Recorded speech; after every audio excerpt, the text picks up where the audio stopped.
창세기 15장 1절에서 7절입니다. 같이 봉독합니다. 이후에 여호와의 말씀이 환상 중에 아브라함에게 임하여 이르시되 아브라함아 두려워하지 말라. 나는 내 방패여 너의 지극히 큰 상급이니라. 아브라함이 이르되 주 여호와여 무엇을 내게 주시려 하나이까? 나는 자식이 없사오니 나의 상속자는 이 다메섹 사람 엘리에셀이니이다. 아브라함이 또 이르시되 주께서 내게 실을 주시지 아니하셨으니 내 집에 길린 자가 내 상속자가 될 것이나이다. 여호와의 말씀이 그에게 임하여 이르시되 그 사람이 내 상속자가 아니라 내 몸에서 날 자가 내 상속자가 되리라 하시고 그를 이끌고 밖으로 나가 이르시되 하늘을 우러러 무뼈를 칠 수 있나 보라. 또 그에게 이르시되 내 자손이 이와 같으리라. 아브라함이 여호와를 믿으니 여호와께서 이를 그의 의로 여기시고 또 그에게 이르시되 나는 이 땅을 내게 주어 소유를 삼게 하려고 너를 갈대아인의 우르에서 이끌어낸 여호와니라. 아멘. 오늘은 아브라함의 이신칭의 이런 말씀을 가지고 함께 은혜를 나누도록 하겠습니다. 작은 소제목은 자유의 복음입니다. 여러분 지금 자유하십니까? 모든 여러분이 고통이라고 여기고 벗어나고 싶다고 하는 것들로부터 자유하십니까?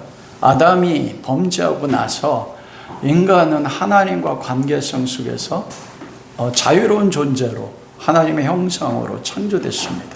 하나님의 형상 가운데 많은 특징이 있지만 가장 근원적 특징은 뭐냐면 자유적 존재입니다. 무엇에 의해서? 결박당하지 않습니다. 우리가 그럼 여호와 하나님께 결박당하지 않습니까? 말씀에 결박당하지 않아요? 이렇게 물어볼 수도 있습니다. 그러나 사랑의 결박은 결박이라고 하지 않습니다. 사랑 때문에 행하는 그 말씀의 순종은 그것은 결박이 아니고 자유인 것입니다.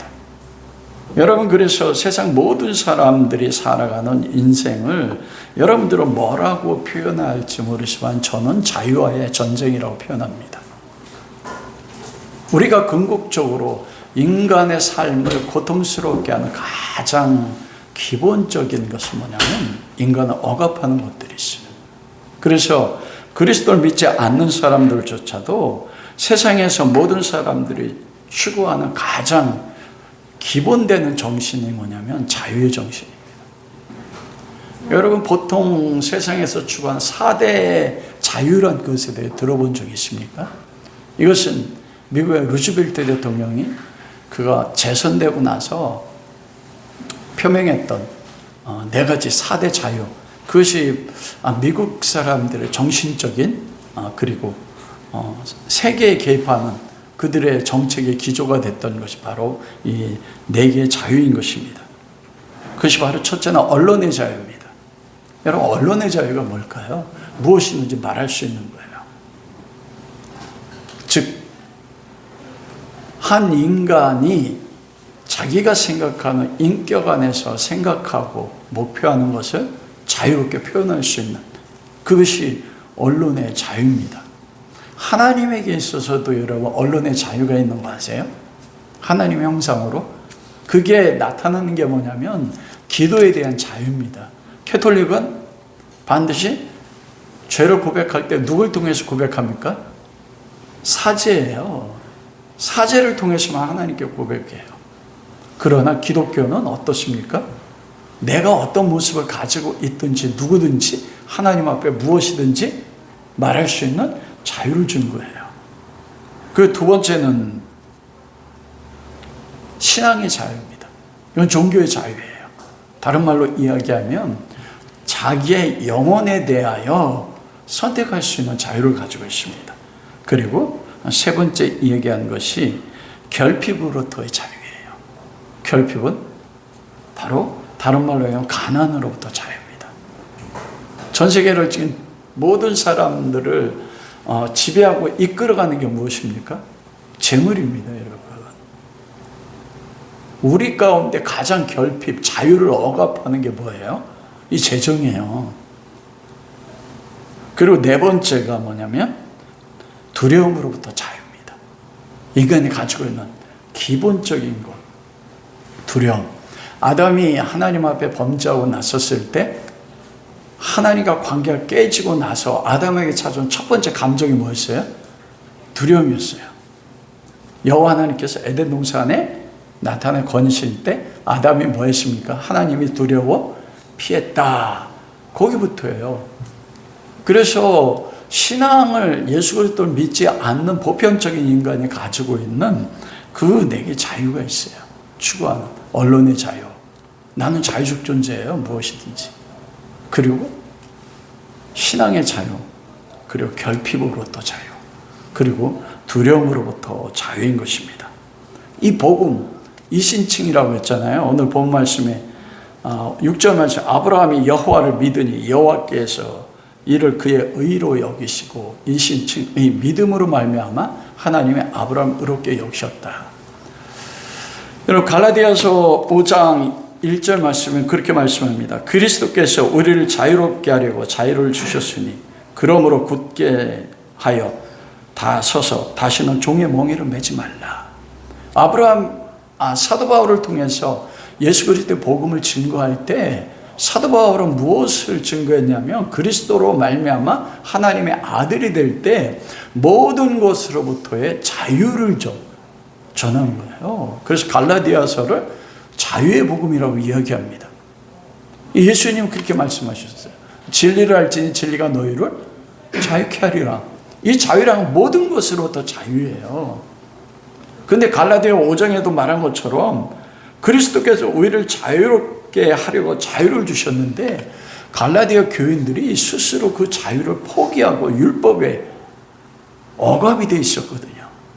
근데 갈라디아의 교인들은 율법에 억압됐지만 오늘날 모든 그리스도인들은 그리스도로 말미암아 모든 것도 하나님께 자유했다고 말씀하시는데 여러분을 억압하는 것이 있다는 거예요. 자유를 누리지 못하게 하는 거. 여러분을 억압하는 게 무엇입니까 지금? 그만큼 복음이 가지고 있는 모든 것들 자유가 우리 가운데 적용되지 않는 거예요.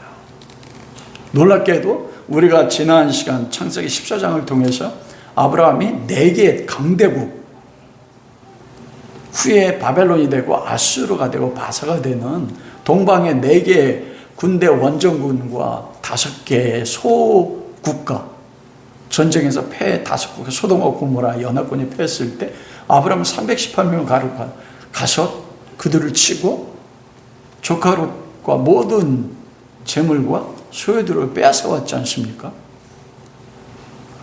그런 다음에 바로 이 말씀을 기록하는 거예요. 아브라함의 지금 상태, 어떤 상태에 있는가? 오늘 창세기 15장 1절에 뭐라 말하죠? 이후에 여호와의 말씀 환상 중에 이후에가 언제예요? 전쟁이 이긴 후예요. 318명 가지고 나서. 그런데 하나님 환상 중에 나타나서 처음으로 하신 말씀이 무엇입니까? 아브라함에게? 아브라함아 두려워하지 말라. 여러분 이해가 되십니까? 아브라함이 318명 가지고 어쩌면 4개 나라 강대국 연합군이면 10만이 넘을 수도 있어요. 근데 여호와께서 함께 하심으로써 전쟁에 나가 승리했단 말입니다. 근데 그 안에 두려움이 있었습니다. 우리 하나님 얼마나 은혜로우신 하나님이시냐면 우리가 어떤 상태에 있는지 내면을 아시는 거예요. 얼마나 세밀하신지 모릅니다. 그 아브라함이 지금 두려움 가운데 있는 걸 아시고 나서 나타나서 처음 하신 말씀이 뭐예요? 두려워하지 말라. 우리 은재 오늘 해병대인데 두렵잖아요. 저 군대 갈 때 논산훈련소에 있었거든요. 거기서 훈련받았는데 논산훈련소에 훈련받으면 보병으로는 안 빠집니다. 다 병과가 있어서. 근데 딱 2개 부대만 보병으로 빠지는 부대가 있었어요. 104 그리고 105 주특기 받으면 보병의 100%. 104 뭐냐면 M60 기관총, 람보 기관총이고 105는 뭐냐면 80mm 똥포예요. 그런데 하필 제가 27년대 104, 60 특기병이 된 거예요. 다른 친구들은 4주 훈련 받는데 전 6주 받았어요. 그리고 어디 갔냐면 최전방 철책선에 갔어요. 부대 대침할 때마다 그때 가장 가기 싫었던 부대가 26사단이었습니다. 불무리 부대. 보병화 전투부대라고 해가지고 특공부대 사단과 비슷했어요. 부대 대전에서 한 명 한 명 내리는데 너무 두려웠던 거예요. 근데 딱 자대 도착했는데 철책선 GOP에 그때 최고참이 저를 보더니 측은히 여기는 거예요. 넌 어떻게 논산에서 훈련받았는데 이 최저만까지 하냐. 얼마나 두려웠는지 모릅니다. 즉 인생의 삶은 미지에 대해서 우리가 계획하지만 계획하는 대로 성취되는 인생이 아니기 때문에 모든 사람들이 자기만이 가지고 있는 그 두려움이 있다는 거예요. 놀랍게도 아브라함은 전쟁에 승리했던 하나님의 아들 아닙니까? 그걸 두려워하는 것입니다. 그렇기 때문에 우리가 믿음의 삶을 살 때 어떤 문제에 대해 두려움을 갖는 것은 그 자체는 죄가 아닙니다. 등이 그걸 가질 수 있어요. 근데 그 두려움에 부딪혔을 때 그 문제를 어떻게 해결하느냐, 거기서 이제 구별되는 것입니다. 오늘 본문에 보면 아브라함이 가졌던 그 근원적 두려움이 세 가지가 있습니다. 여러분 이신칭의 그리고 오늘 6절 말씀에 보면 아브라함이 여호와를 믿으니 믿음으로 말미암아 의롭다 하셨다고 했잖아요. 아브라함이 여호와를 믿었는데 무엇을 믿었을까요? 여러분이 예수 그리스도를 믿지 않습니까? 무엇을 믿습니까? 나는 하나님을 믿습니다 할 때 무엇을 믿는 거예요? 예수 그리스도가 하나님의 아들이고 나를 위해 십자가에 못 박혀 죽으셨고 내 죄를 용서하셨다, 부활하셨다. 이게 믿음의 핵심적 내용입니다. 그러면 그 핵심적 내용 가운데 포함되어 있는 믿음의 속성, 믿음의 실제적인 내용이 뭐냐는 거예요. 근원은 사랑이 맞아요. 그러니까 오늘 이 아브라함이 가지는 세 가지 두려움에 대해서 하나님이 약속한 건데 그 약속을 아브라함이 믿자 그 믿음을 의로 여긴 것입니다.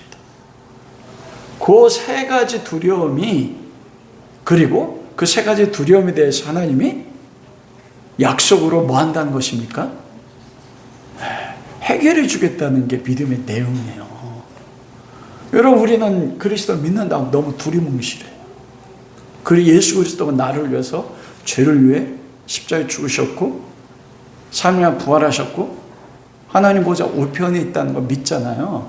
그러면 그 믿음, 그리스도를 믿을 때 그 믿는 믿음 안에 포함되어 있는 내용들이 뭐냐는 거예요. 그게 오늘 본문이죠. 그게 너무 중요합니다, 여러분. 우리가 가지는 가장 근원적 두려움. 여러분 왜 청년들이 대한민국을 헬조선이라고 이야기해요? OECD 20개 국가 가운데서 미국이 출산율이 1.3입니다. 제가 어제 인터넷에 1.3이죠. 보통 1.7이 넘어야지 국가가 존속한대요.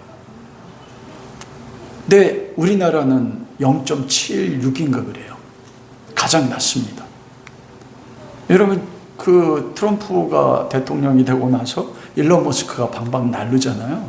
그가 딱 인터뷰한 것 가운데 뜬금없이 누구 얘기가 나왔습니까?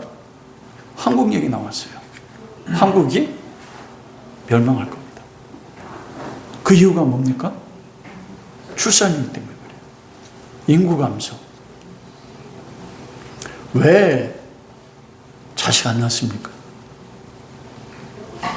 너무 힘들어요.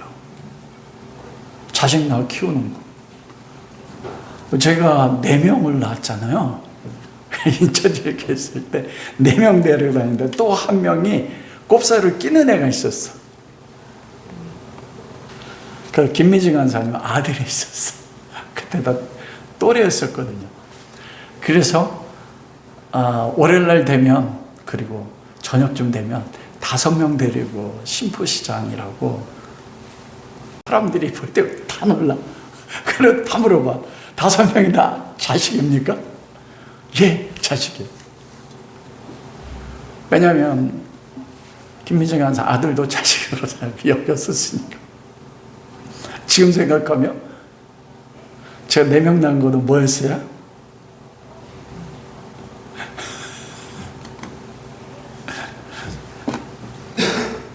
근데 4명 낳아서 기를 수가 없습니다, 요즘은.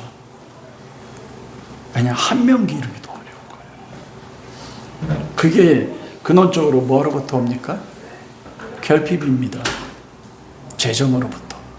그에 대한 두려움 때문에 자식을 낳지 못해요. 근데 그 근원은 뭐로부터 출발해요? 하나님에 대한 믿음입니다. 하나님이 낳게 하시고 하나님 기른다는 것에 대한. 그래서 인생의 삶의 전체는 자유와의 싸움이에요. 이 3가지를 아는 것이 우리가 무엇을 믿는가에 대한 굉장히 중요한 동기를 가지는 것입니다.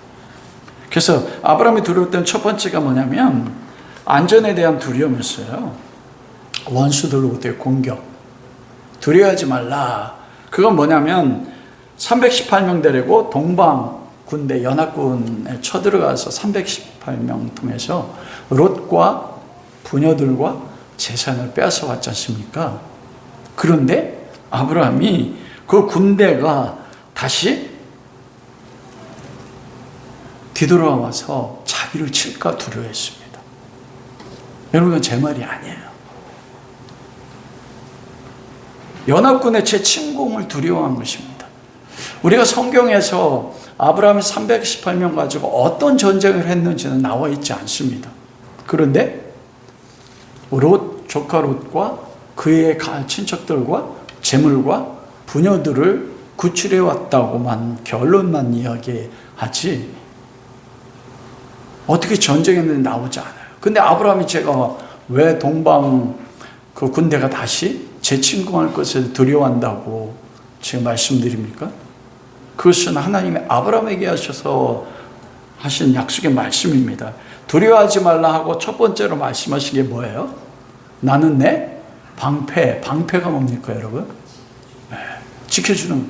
여러분, 로마가 전 세계를 정복했을 때 몇 가지 군대 전략이 있었습니다. 하나는 로마인이 가지는 이 칼이었어요. 좌우의 날선 검. 그거 가지고 백병전에 있었을 때 칼로 배를 찔렀거든요. 근데 그렇게 할 수 있었던 그 힘이 됐던 게 뭐냐면 로마 군대 방패입니다. 자기 키만큼 되는 둥그렇게 된 방패예요. 그 방패로 앞세우고, 그래서 로마 군대 백부장의 전술은 전 세계에 정복하는데 최고의 전술이었습니다. 그리고 그 중에서 방패가 뭐였냐면 그 거북이 형태였어요. 여러분, 로마 군단이 전쟁하는 거 보면 그 백부장이 하게 되면 적이 화살이 날면 어떡합니까? 방패를 위로 들어요. 위로 들고 앞으로 싸우고 좌우로 싸면 이게 흡사하냐면 거북이 등껍질 떼가지고 그들이 나가는 거예요. 그러면 그 시대에 그게 뭐와 같아요? 아무리 화살을 쏴도 칼로 내리쳐도 로마 군대를 물칠 수가 없었어요. 그게 이 시대로만 탱크 같은 겁니다. 그게 가장 기본이 됐던 게 뭐냐면 방패였습니다. 하나님 뜬금없이 아브라함, 나는 내 방패다. 이 방패는 언제 쓰는 거라고요? 전쟁에서 적군이 원수가 나를 공격할 때, 여러분 에베소 6장 영적 전쟁할 때 뭘 가져요? 믿음의 방패잖아요. 방패를 가지고 뭘 막는다고요? 적게 불화살을 막는다. 즉 아브라함이 전쟁에 승리했는데 그게 믿음의 조상 성도의 본질입니다, 여러분. 승리했음에도 불구하고 뭐예요? 원수의 공격으로부터 두려워했던 거예요. 전쟁으로부터. 한 번 승리했는데도 불구하고. 여러분이 두려워하는 건 뭡니까? 두 번째 두려움은 뭐냐면 재물에 대한 두려움이에요. 가난과 결핍에 대한 두려움. 이게 모든 현대인들을 가장 붙잡는 거 아닙니까? 이 가난 결핍 때문에 신앙까지도 두 번째로 밀리는 게 오늘날 우리 신앙인들의 싸움이에요. 소돔 왕이 아브라함이 모든 전리품을 빼앗고 왔었을 때 이 모든 거 너가 가져라. 그러자 아브라함이 딱 어떻게 얘기합니까? 나는 갖지 않겠다. 너로 말미암아 내가 부자 됐다. 사람들이 말할까 봐 여호와의 이름을 위해서 그 모든 걸 버렸습니다. 자기 동맹한 청년들에 대한 전리품만을, 대가만을 주었단 말이에요. 그런데 그 재물에 대한 모든 전리품을 버렸던 아브라함이었어요. 창세기 14장 우리가 2절 지난주에 보면 뭐라고 이야기합니까? 아브라함이 창세기 13장에 그가 이집트에서 올라왔을 때 아브라함의 가축과 은과 금이 풍부했대요.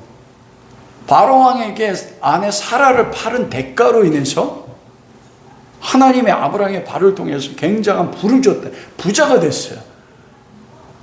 그 전리품을 버렸는데 아브라함 지금 뭐에 대해 두려워하고 있습니까? 그 전리품을 포기한 것에 대해 두려워한다니까요. 이해가 되십니까? 우리가 믿음의 삶을 살아갈 때 왜 재정에 대해서 두려워하는가? 그건 근원적으로 성도라도 가질 수 있는 본성이라고 할 수 있습니다. 왜 제가 그 얘기를 합니까?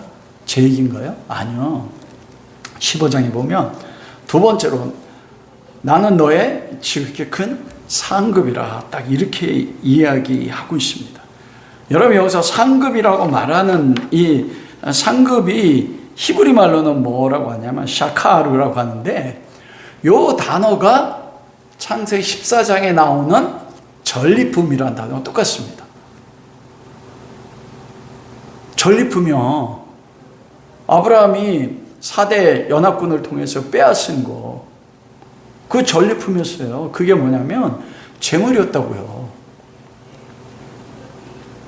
놀랍지 않습니까? 하나님이 나는 너의 지극히 상급이다. 이건 무슨 말씀이냐면 나는 너의 전리품이야.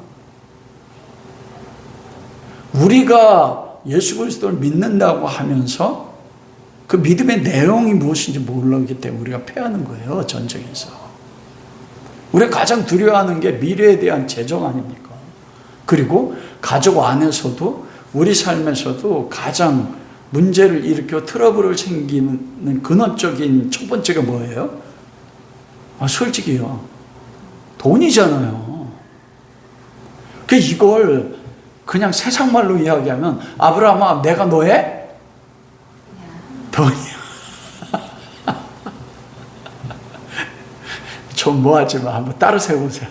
좋은 사람이 있어서 내가 저 관련된 귀는 열어놨습니다. 아니 저 집사님한테 얘기한 거예요. 제 눈이 여기가 있잖아.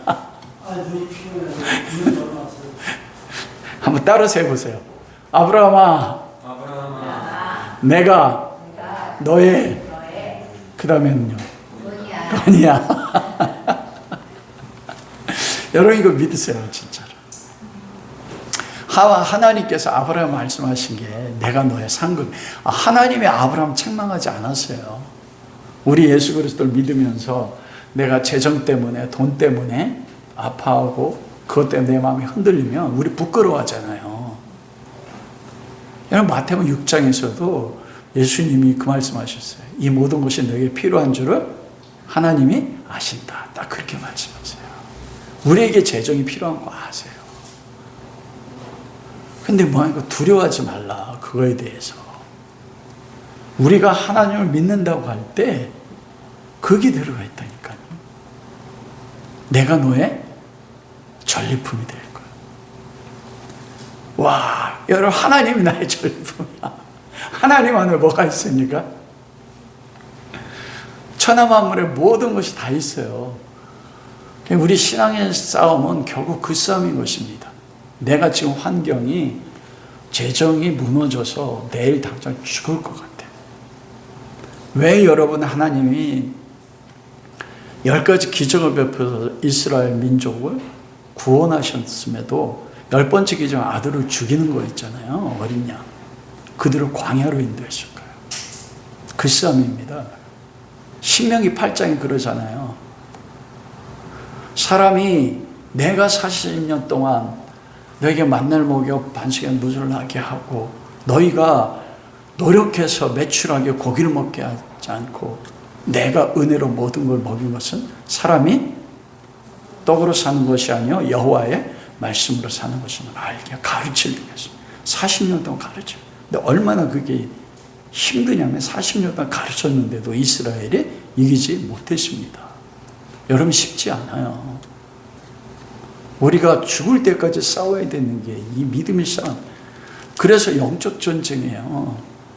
왜냐하면 예수님 마태복음 6장에 그랬잖아요. 여호와 하나님과 만몬을 겸하여 섬길 수 없다. 즉 세상의 통치자가 사단이자 세상 왕, 그 안에는 가장 큰 통치자 가운데 하나가 만몬입니다. 재물의 신이라. 죽을 때까지 우리가 그 싸움을 싸우는 거예요. 그걸 아브라함을 통해서 우리가 예수 그리스도를 믿는다고 하는 믿음의 내용과 그거거든요. 우리를 죄로부터 구원해 주었고 장차 죽어서 천국 가는 것만 믿는 게 아니고 우리가 예수 그리스도를 믿는다는 것은 무엇이냐면 우리 삶에 있어서 모든 결핍으로부터 모든 가난으로부터 내가 너의 전리품이 돼서 내가 너 지켜줄게.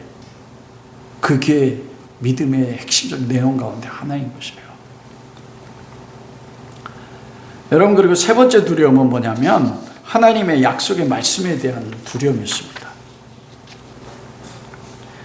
그 세 번째가 보면 하나님의 약속이 오늘 두 가지 약속이 있잖아요. 나는 너의 방패요 제일 큰 상급이라. 그러자 2절 3절에 갑자기 아브라함이 뭐라고 이야기해요? 주 여호와여 무엇을 내게 주시려나이까? 그거 다 준다고 했잖아요. 그런데 나에게 자식이 없어하니 나의 상속자는 이 다메섹 사람 엘리에셀이니이다. 아브라함 또 이르시되 주께서 내게 씨를 주지 아니하셨으니 내 집에 길린 이 엘리에셀이 내 상속자가 될 것이다. 하나님이 아브라함의 75살에 나타나셔서 갈대아 하란을 떠날 때 약속하셨잖아요. 내 자손 하늘의 별, 내 자손으로 말미암아 천하 만국이 복을 받으리라. 자손을 약속했단 말입니다. 근데 지금 자손이 있어요, 없어요? 없어요. 자기 밑에 있는 하인인 엘리에셀이란 다메섹 하인, 이 사람이 나의 상속자 될 거 아닙니까? 근원적으로 아브라함이 가지고 있었던 두려움, 그게 뭐냐면 하나님의 말씀에 대한 불신에 대한 두려움이었어요. 하나님 말씀을 믿지 않았다니까요. 아브라함은 그 두려움, 나에게 하나님의 약속한 약속이 이루어질까? 그 싸움인 겁니다. 그래서 하나님을 믿지 못하고 뭐 한 거예요? 하나님 나에게 씨 안 주셨잖아요. 여기에 얼마나 놀랍냐면 우리의 고백 아니니까 우리가 너무나 약속은 하셨는데 이루어지지 않았을 때 하나님 말씀에 충성했는데 내 삶은 더 힘들어져. 미래는 불확실해져. 그러자 하나님 앞에 나가서 뭐라고요? 하나님 왜 나에게 이러십니까? 왜 나에게 이러세요? 그게 뭐예요? 아브라함 말과 똑같아요. 하나님 나에게 약속했는데 씨를 주지 않았잖아요. 다른 말로 얘기하면 하나님의 말씀에 대해서 믿지 못하는 것으로부터 오는 그 두려움인 것이었어요. 우리의 신앙의 싸움은 영적 전쟁의 가장 큰 것은 바로 이 세 번째입니다. 하나님 끊임없이 약속에 말씀하세요. 그런데 끊임없이 우리 삶의 환경은 말씀이 이루어지는 것처럼 안 나타나요. 아브라함에게 75살에 약속하셨어요. 그런데 사도행전에 보면 스데반이 우리 조상 아브라함이 갈대아 오르실 때 여호와께 나타나셔서 아비본토 지척공에 떠나라. 그때 약속하셨다는 거예요. 근데 그때는 몇 살인지 성경에 나오지 않습니다. 그러나 적어도 75살 이전일 거 아닙니까? 그러면 그 약속이 이루어진 때가 100살 때예요. 25년 최소 25년에서 갈대와 우르르 치면 그 사이 몇 년이 흘렀는지 모르지만 그 약속이 이루어질 때까지 몇 년이 걸렸어요. 최소 25년에서 더 플러스 알파가 그 약속이 이루어지는 게 25년 걸렸다니까요. 그 25년 동안 아브라함은 끊임없는 이 세 번째 두려움 가지고 싸웠습니다. 우리가 오해하는 게 뭐냐면 우리가 하나님의 아들 그리스도 믿고 하나님 믿고 약속을 믿으면 우리는 그 약속이 이루어질 때를 누가 결정합니까? 내가 결정해요. 그렇지 않아요? 아브라함도 지금 하나님 나의 씨를 주지 않았습니다. 이건 뭐예요? 하나님의 계획은 아브라함이 몇 살 때 씨를 주는 거예요? 100살 때 씨를 주는 거예요. 근데 아브라함은 지금 86세도 안 됐단 말이에요. 왜냐하면 86세 때 하갈을 주어 이스마엘을 낳잖아요. 근데 내가 아브라함 생각할 땐 지금쯤은 씨를 주셨어야지. 여러분, 그게 우리가 신앙생활 하는데 고통이에요. 우리가 하나님한테 응답을 받았어요, 말씀으로. 그러면 우리는 딱 그때 어떻게 생각합니까? 이 응답은 내가 필요한 때에 응답될 거야. 딱 이러잖아요. 그게 가장 고통, 힘든 거예요. 그게 두려움이에요. 아브라함이 겪었던 그 두려움. 그래서 이 약속의 말씀에 따라서 믿었다고 했잖아요. 그런데 86세 때 그 믿음이 무너집니다. 여러분, 믿음을 우리가 오해하는 게 한 가지 있는데 우리가 믿으면 그 믿음은 견고해서 결코 흔들리지 않을 거야 이렇게 생각할 때 아니에요. 믿음도 요동한 갈대처럼 요동합니다. 이사야에서 보면 상한 갈대, 이건 꺾여진 갈대거든요. 인간을 갈대로 비유한 거예요, 하나님께서. 꺾였다는 건 뭐예요? 믿음이 꺾인 거예요. 꺼져가는 등불, 내 안에 여호와에 대한 불, 믿음, 그리고 사랑에 대한 불이 식어질 수 있다는 것입니다. 그게 하나님을 믿어서 하나님이 어렵다 하시면서 넘어졌다가 다시 또 어떻게 해요? 반복되는 거예요. 사사기처럼. 그러다가 사사기가 누굴 통해서 끝납니까? 다윗을 통해서 사사기가 끝나지 않습니까? 우리 삶에 견고하여 흔들리지 않는 다윗은 누구를 상징해요? 예수님을 향해서 다윗에서 예수여 그러잖아요. 다윗의 모습 속에 그리스도의 거의 완성된 모습이 다윗 가운데 나오는 다윗을 통해 사사기에 그 반복되는 게 끊어진단 말입니다. 그걸 우리 삶에서 끊임없이 반복되게 하세요. 믿음으로 승리했다가 실패하게 하고 거기서 좌절하게 하고 그리고 하나님을 다시 세우고 그러면서 뭘 가르치냐면 나는 내 힘으로 스스로 구원을 이룰 수 없는 자, 하나님의 은혜가 아니면 살아갈 수 없는 자, 이걸 하나님께 가르치는 거예요. 그래서 하나님께서 아브라함에게 약속하신 그 하나님의 약속의 말씀을 믿는 존재로 만들어 나가는 그 약속인 것입니다. 뭐라고 말씀했어요? 믿지 못하자 하나님이 아브라함을 데리고 밖에 나가셔서 보시잖아요. 거기 우리 한번 5절 같이 들어가 있습니다. 5절 한번 다 같이 읽습니다. 그를 이끌고 밖으로 나가 이르시되 하늘을 우러러 무뼈를 셀 수 있나 보라. 또 그에게 이르시되 내 자손이 이와 같으리라. 보세요. 아브라함 믿지 못했어요. 즉 하나님의 약속은 우리의 의지로 우리의 행함으로 성취하는 게 아닌 것입니다. 아브라함이 하나님 믿지 못했는데 하나님 뭐라고 말씀해요? 내 자손이 하늘의 별처럼 될 거야. 내가 그렇게 이루어 줄 거야. 그러자 아브라함이 뭐래요? 아브라함이 하나님을 믿음에 나는 불신했는데 하나님이 약속하자 그 약속한 하나님의 약속을 이룰 걸 믿었어요. 그것을 하나님이 의라고 이야기하는 것입니다. 그러면 하나님께서 인간의 아브라함의 노력으로는 이룰 수가 없는 걸 가르친 거예요. 86세 때 넘어지잖아요. 하갈을 지금 이스마엘 낳잖아요. 99살 때 나타나 13년 동안 하나님 침묵했습니다. 13년 동안 아브라함이 삶을 허송세월했어요. 왜?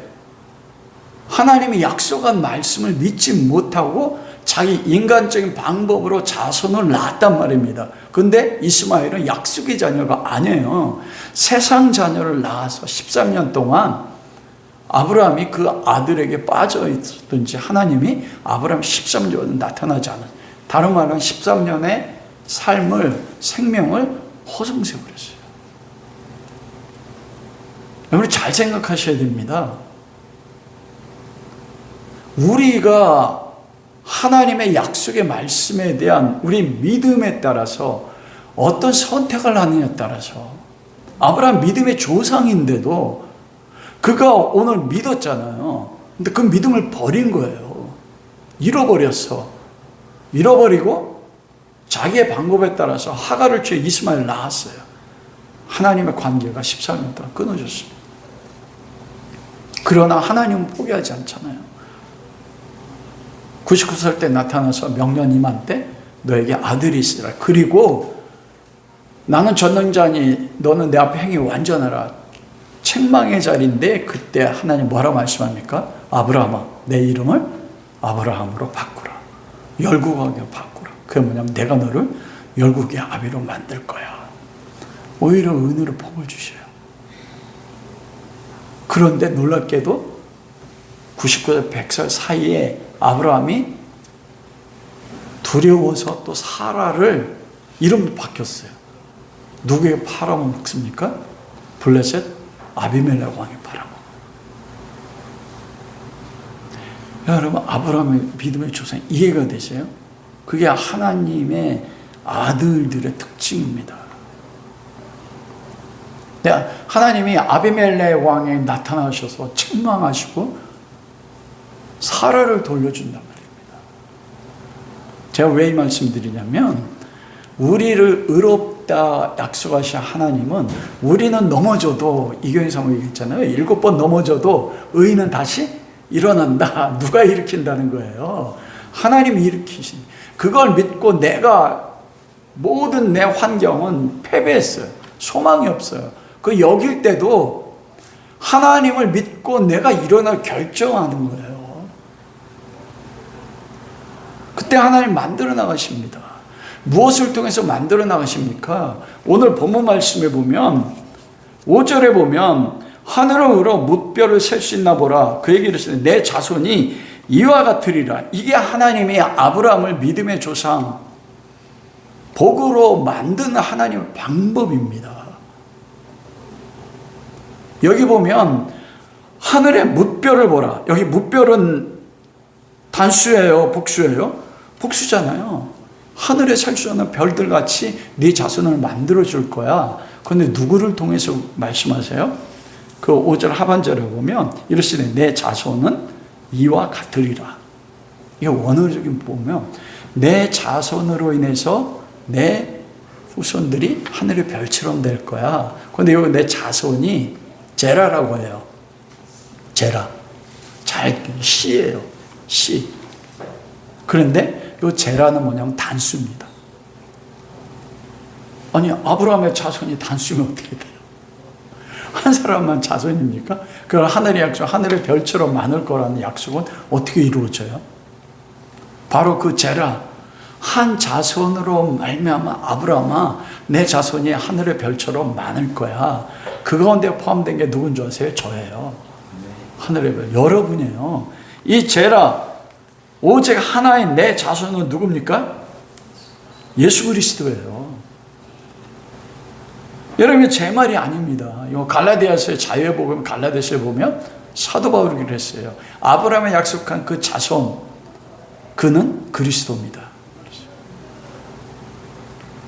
그러므로 여러분 우리가 구원받는 가장 근원적인 예수 그리스도를 믿음으로 말미암아 구원받지 않습니까? 그 6절에 보면 아브라함이 여호와 하나님을 믿었으니 여기에 들어가는 믿음의 가장 핵심적인 게 뭐예요? 예수 그리스도에 대한 믿음입니다. 아브라함이 그걸 믿었어요. 그 그리스도 안에 아브라함이 두려워했던 모든 세상의 공격으로부터의 안전 그리고 전리품, 재정에 대한 안전, 그리고 구원에 대한, 나는 믿음이 없지만 내가 구원받은 자녀 맞아? 여러분께 두렵지 않습니까? 왜냐하면 저 목사인데도 매일 넘어져요. 그렇다고 해서 무슨 감옥에 갈 죄를 짓는다고 여기지 마세요. 생각으로도 싸우기도 하고 화내기도 하고, 다른 사람 보고, 가장 가까운 사람 보고 화내면 뭐라고 했어요? 제가 이경희 사모에게 화낼까요? 안 낼까요? 어떻게 합니까? 오세이, 아빠가 엄마한테 화내는 거 봤어?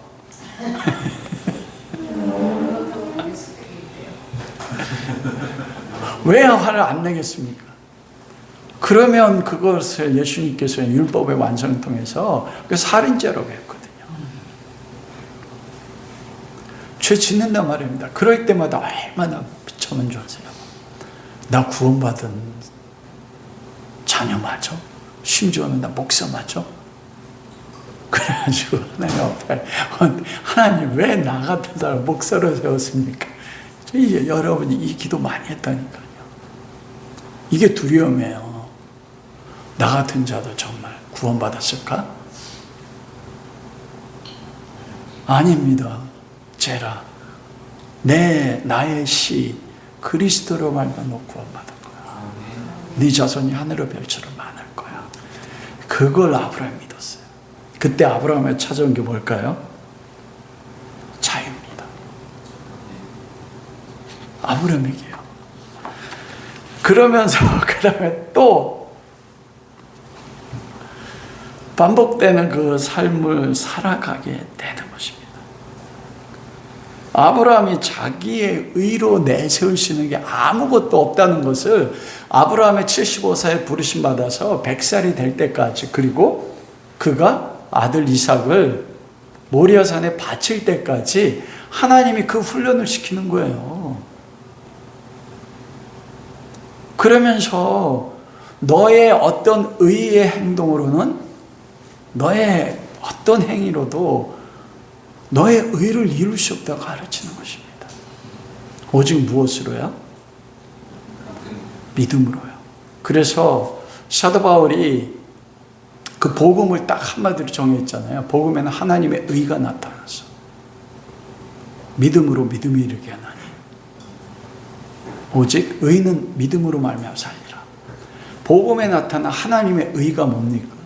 여러분, 의가 뭐예요? 의롭다고 할 때 우리는 보통 인간이 해야 되는 도덕적 행위를 할 때 의라고 얘기해요. 행위 중심으로 얘기해요. 근데 의는 행위가 아니고 관계의 의입니다. 즉 부모와 자식 가운데 있어서 자식이 의롭다, 저 자식이 의로워, 이건 뭐예요? 당연히 자식으로서 부모에게 할 도리를 다하는 거, 그걸 가장 기본이 뭐라고 해요? 부모 공경, 효, 그거를 행할 때 의라고 하는 거예요. 그가 세상에서 모든 사람들에게 의인이다 여겼는데도 부모에게 자식으로서 해야 될 공경, 효를 하지 않으면 그 의가 아니에요. 관계의 의. 하나님의 의라는 건 뭐냐면, 하나님이 무에서 인간을 창조했어요. 피조물을 창조했어요. 그러면 창조자로서 피조물 전체에 대해서 하나님이 해야 될 하나님의 의무와 책임, 일이 있다는 거예요. 그거를 할 때 그걸 뭐라고 하냐? 하나님의 의라고 이야기해요. 이게 복음 안에 나타난 게 뭐예요? 하나님이 인간이 범죄하고 아담이 대적했잖아요. 그러면 하나님은 공의로워서 그 죄인을 징계할 수 있어요. 죄인을 징계해서 아담을 영원히 지옥에 보내면, 그럼 그게 하나님의 의가 아니라니까요. 오해하지 마세요, 여러분. 잘 생각하셔야 돼요. 창조자가 피조물을, 아담과 하와를 하나님의 형상을 만들어 동기가 뭡니까? 사랑의 교제였어요. 그러면 여러분, 이 마이크를 제가 만들었어요. 마이크 고장났어. 그러면 이 만든 회사 주인이 전 뭐 해야 돼요? 이걸 고쳐주셔야 돼? 의무가 있어요. 제품 팔 때. 하나님의 의라니까요. 그 하나님의 의가 나타난 거예요. 어떻게 해요?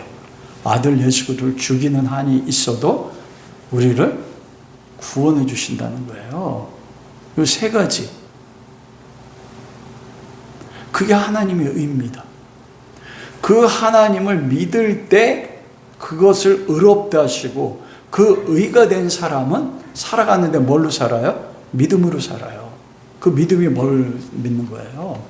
내가 어떤 모든 원수, 우리의 최고의 원수가 누구예요? 사단이잖아요. 그리고 세상 사람들로부터 모든 조직, 모든 구조로부터 오는 모든 공격으로부터 우리를 지키시고 그리고 결핍과 재정의 모든 것들에 대해서 뭐라고요? 채우신다고요. 근데 그 전제가 되는 뭐예요? 믿음으로 살 때예요. 그걸 마태복음 6장 33절 너희가 먼저 그의 나라와 그의 의를 구하면 채워주세요. 반드시 내가 넘어져도. 왜냐하면 이스라엘 백성이 40년 동안 그들이 얼마나 목에 완악해서 하나님 앞에 범죄했습니까? 근데 범죄할 때 하나님 만나 안 내리셨어요? 안 내리셨어요? 내리셨죠. 이스라엘이 하나님을 대적할 때도 만나 내렸어요. 그들이 하나님을 원망할 때조차도 하나님은 반석에서 물이 나게 하셨어요. 원망할 때조차도 고기를 공급했습니다. 그게 하나님의 사랑이에요. 그게 하나님의 의의 의입니다. 우린 그렇게 생각하잖아요. 내가 그리스도의 십자가의 은혜로 구원받아서 내가 하나님 말씀대로 순종하는데 넘어지면 하나님이 나를 버렸나? 하나님이 나에게 한 약속을 성취하지 않나? 이게 우리의 두려움 아닙니까? 아니라는 것입니다. 가르치는 게. 너희가 어떤 환경 가운데 어떤 넘어짐이 있어도 내가 나의 은혜로 널 일으켜 세워서 어디까지 끌어간다고요? 거룩하고 흠없는 하나님의 아들 다윗의 형상 만들도록 내가 이끌어갈 거야. 그것을 하나님은 신실하다고 하는 겁니다. 신실하다는 것은 헬라어로는 피스티스예요. 하나님이 믿음을 가지고 행한 거예요. 그런 상태로. 여러분 그게 복음이에요. 거기로부터 우리에게 찾아오는 게 무엇입니까? 자유입니다. 근데 우린 다 지금 인간관계에서부터도 내 삶을 뒤돌아보고 그 후회 때문에 때로는 부모 때문에 때로는 자식들 때문에 왜 그 모든 것부터 자유하지 못합니까? 재정 때문에. 예수 그리스도를 믿는다고 하는데 믿음의 내용 가운데 포함되어 있는 모든 것부터 공격으로부터 안전하게 지키시는 것. 그리고 모든 재물에 대해서 하나님 공급하시는 것. 그리고 내가 넘어져도 하나님의 약속을 성취하신다는 것에 대한 믿음이 넘어진 거예요. 우리가 그리스도를 믿는다고 할 때, 아브라함 여호와를 믿는다 할 때 아브라함이 가졌던 믿음이 그것입니다. 말씀을 마치도록 하겠습니다. 그러면 여러분은 이제 자유하십니까? 자유하기로 결정할 수 있어요. 우리가 믿음을 적용해서. 그러면 나는 자유하니까 나는 아무렇게 살아도 되네? 어떻게 살아도 하나님께서 나를 믿음으로 만들어 나가실 거니까. 여러분 결코 그럴 수 없습니다. 제가 어제 자유와 자율에 대해서 금요 심해 기도에 말씀을 전했거든요. 자유와 자율은 다릅니다. 자율은 뭐냐면 내가 그리스도로 말미암아 구원받았어. 그러니까 나는 내 뜻대로 내가 원하는 대로 모든 걸 다 할 수 있어. 이게 자유래요. 제가 언어를 그리 정한 건데 자유는 뭐냐면 내가 그리스도 안에서 구원받았음에도 불구하고 나는 하나님 뜻대로 살기로 결정하는 게 자유예요. 쉬운 예로 하면 먹는 음식, 고린도 교회도 먹는 음식 때문에 다툼이 있었잖아요. 왜냐하면 부정한 짐승이 있고 거룩한 짐승, 먹을 수 있는 음식과 먹지 못한 음식이 있단 말이에요. 그래서 돼지고기 특별히 그때는 우상 숭배였으니까 우상에 드린 제물, 시중에 파는 소고기도 다 우상에 드렸던 제물이에요. 여러분, 그 이슬람은 소를 도축할 때도 그 알라에게 저기 해서 도축합니다. 그걸 할랄이라고 하잖아요. 그거 아니면 안 먹습니다. 우상에게 드리고 나서 제물 다 했어요. 그럼 시중에 파는 고기 먹어야 되잖아요. 그리스도인이 어떻게 할 거예요? 바울이 그러잖아. 나는 믿음으로 자유했기 때문에 우상은 헛된 것이기 때문에 나는 내 자유로 우상의 제물되었던 고기를 먹을 수 있어. 요건 자유래요.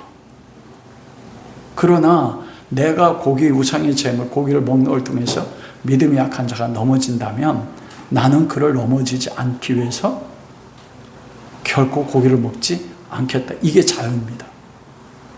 자유는 뭐냐면 나는 자유해. 그러니까 나는 무슨 고기를 먹을 수 있어. 제 마음대로 사는. 로마서 5장 20절에 율법이 더한 것은 죄를 더하게 함이라. 죄가 더한 것에 은혜가 넘쳤다. 죄를 깨달아서 덮는 은혜가 크잖아요. 그럼 어떻게 돼요? 그럼 은혜를 더하기 위해서 죄 짓자. 맞아요, 틀려요? 논리 3단 논법으로는 논리가 많습니다. 그러나 결코 그럴 수 없느니라. 왜냐하면 우리가 은혜를 안다는 것은 그리스도의 사랑, 아들 중에 아버지의 사랑을 아는 것입니다. 사랑의 속성은 사랑하는 대상자의 뜻을 이루어줄 때 사랑이 최고 완성돼요. 결코 그렇지 않습니다. 그래서 우리 빌립보서 3장 말씀 읽고 말씀을 마치도록 하겠습니다. 그래서 우리가 할 수 있는 한 목숨을 걸고 그리스도의 사랑을 아는 만큼 우린 더 열심히 사는 거예요. 넘어져도 7번 넘으면 다시 일어나가지고. 여러분, 빌립보서 3장 7절부터 한번 보도록 하겠습니다. 찾아보십시오. 우리가 거룩하게 이신층이 믿음을 가지고 있는 하나님의 백성들은 어떻게 살아야 될까? 우리 7절부터 16절까지 다 같이 읽겠습니다. 그러나 무엇이든지 내게 유익하던 것을 내가 그리스도를 위하여 다 해로 여길 뿐더러 또한 모든 것을 해로 여김은 내 주 그리스도 예수를 아는 지식이 가장 고상하기 때문이라. 내가 그를 위하여 모든 것을 잃어버리고 배설물로 여김은 그리스도를 얻고 그 안에서 발견되려 함이니 내가 가진 은혜 율법에서 난 것이 아니요 오직 그리스도를 믿음으로 말미암은 것이니 곧 믿음으로 하나님께로부터 난 의라. 내가 그리스도와 그의 부활의 권능과 그 고난의 참여함을 알고자 하여 그의 죽으심을 본받아 어떻게 해서든지 죽은 자 가운데서 부활에 이르려 하노니 내가 이미 얻었다 함도 아니요 온전히 이루었다 함도 아니라 오직 내가 그리스도 예수께 잡힌 바 된 그것을 잡으려고 달려가노라.